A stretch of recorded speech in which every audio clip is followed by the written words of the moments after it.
welcome into Xfinity Tuesday Live, Monday Live on a Tuesday, and we got a throwback. We finally got him, Todd Davis. He's a working man now. He's on DNVR. We can't ever get him post-game, so we finally got him on a show.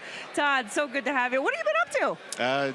DNVR, doing a podcast every day, doing a little bit of real estate development in my spare time, and then also doing a lot of different things with the Broncos. Like I was able to go out to the academy last week and visit with the cadets, so been having a really, really good time. You're busy. We love it. Been one of our all-time favorites. We're so glad you got you on the show today. Todd, Broncos country is buzzing right now, 3 straight wins. But from a guy who played the game, tell us, how significant was this win? Are we making it bigger than it is, or is it a big deal? No, it's a huge win because, you know, football, I feel like is 80% mental, so it's a lot of confidence that goes into the game of football. So I think there's not another game on the schedule that the Broncos shouldn't walk into the stadium feeling like they should win. So I think for the morale of the team, of course for their standings, trying to make the playoffs, it's a huge, monumental win. That's awesome. So today, Alex Singleton said that the vibe has changed. He said, we used to go into a game like that and everybody would say, oh no, here we go again. He said, it's not like that anymore. We were on that sideline saying, we're going to figure out a way. We've talked about this a lot, this team learning how to win.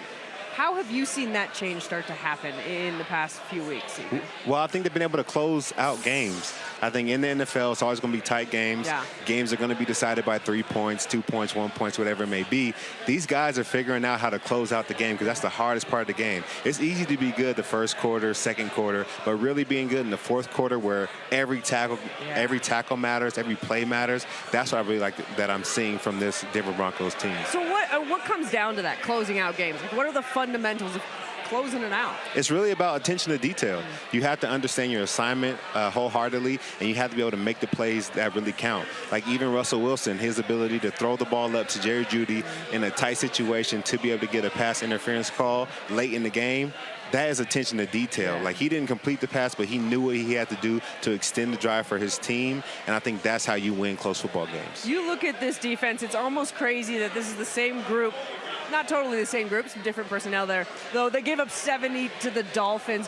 What, in your mind, is the biggest changes, and how have they gotten from there to where they are now? You know, I've never seen a group turn around so fast. Like, this group is looking really, really good right now, and I think it's really about the guys that have came back and bounced back.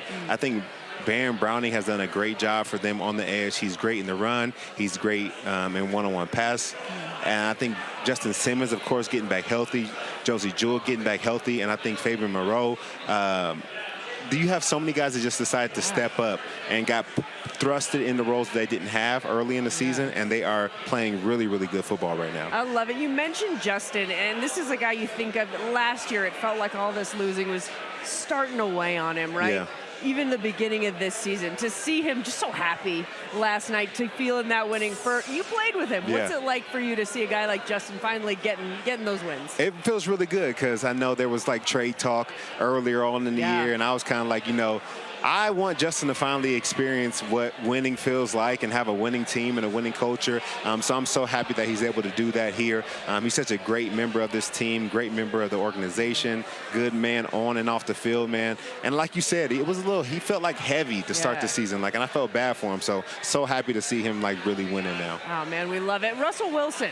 He's got more touchdowns already than he did all of last season. What has been the keys to success there? His legs. He's been using his legs, being able to get out of the pocket quick.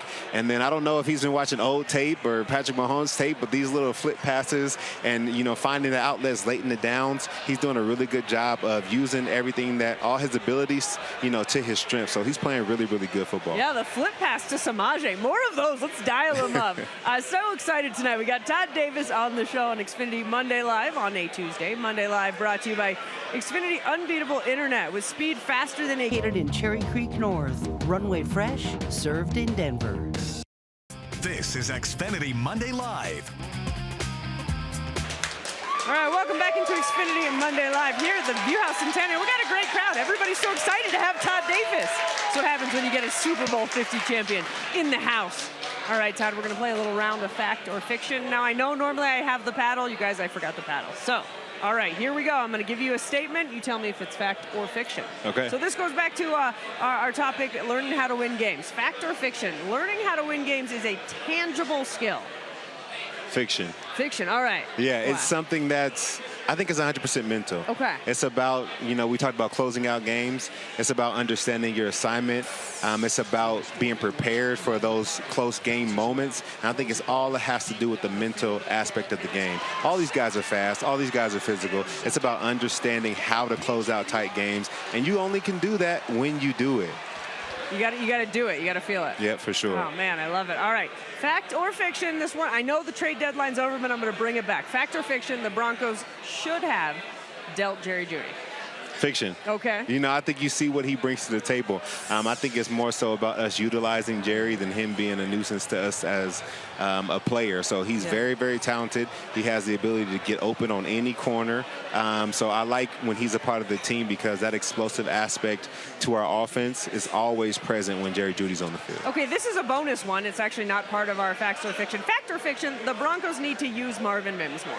Fact. Fact. I think he's the #1 kick returner and the #1 punt returner in the league. Yes. I don't know if they're setting him up for some type of double pass because all they seem to run is those sweeps with him on offense. They definitely need to utilize him more. The deep shots down the field. I think Marvin is a great player, young player, a lot of juice in those legs. I think we need to use him. Is there any reason that you could figure out maybe why they aren't using him that much in the offense just yet? No, we just have so many guys. I think Jerry Jeudy needs more touches. I think Courtland Sutton needs more touches. And, of course, our triple-headed monster backfield needs their touches. So it's tough trying to get all those guys the ball. Yeah, that's true. That's fair. All right, fine. You're making us feel better about it. We're not panicking. All right, fact or fiction, the Broncos will make the playoffs. This is tough, man. I really feel like it's a fact. Fact! The Broncos are on a roll, and I don't see a game through the back half of the season that they can't win. Yeah. So for that reason, when they're rolling like this and playing really well, I think the key is turnovers. If we're able to get turnovers at the rate that we're getting them now, I don't think we lose another game. Is it crazy that like a few weeks ago we're like, man, we're talking about the draft, and now we're talking legitimately about playoffs? I mean, how crazy is that? It's really crazy, man. Like we said, like this group has turned around so fast, and they're playing really, really good football and complimentary football. The special teams is playing well, the defense is playing well, the offense is playing well. They're on a roll. It's so much fun. Hopefully they keep it rolling. Another primetime game coming up. It's time now for the People Want to Know. People Want to Know, brought to you by Centura Health, official healthcare partner of the Denver Broncos and champions for the communities we serve. Tom wants to know, what's the hardest thing about being retired from football? Is that you still feel like you could do it sometimes. You look at guys play all around the league, you're like, dang, I still be out there. Like, you're calling out plays because you remember certain tendencies during the game, and then you kind of get like an itch, like you want to go out there. Then you remember how bad your shoulder hurts and your back starts hurting. You're like, maybe I'm good on the sideline. I was going to say waking up Monday mornings a little bit better now. Way better. I didn't know that you could wake up on a Monday and not be in pain. Yeah. So this is new to me, but I'm liking it. Did it take a few years, or like once you retired, you felt good? Yeah, I think as soon as I retire, when you get that off season, you start feeling good about 2 months into the off season, and then after that, my body just was feeling like I was, 20, 25 again. I love it. All right, we got this one last week from Josie, and we got a good answer, so I'm going to have to ask you it too. What's the worst smell you've ever smelled? Oh, wow. To be honest, I have kids. Yeah. So I think it's pretty easy. I think a vomit or a diaper, especially one that because there's times you get on a plane and you're in the air for 4 hours, and then you remember you put all the diapers underneath the plane, and so it's just sitting there for about a good 3.5 hours. Yeah. That's pretty bad. So locker room or diapers, what's worse?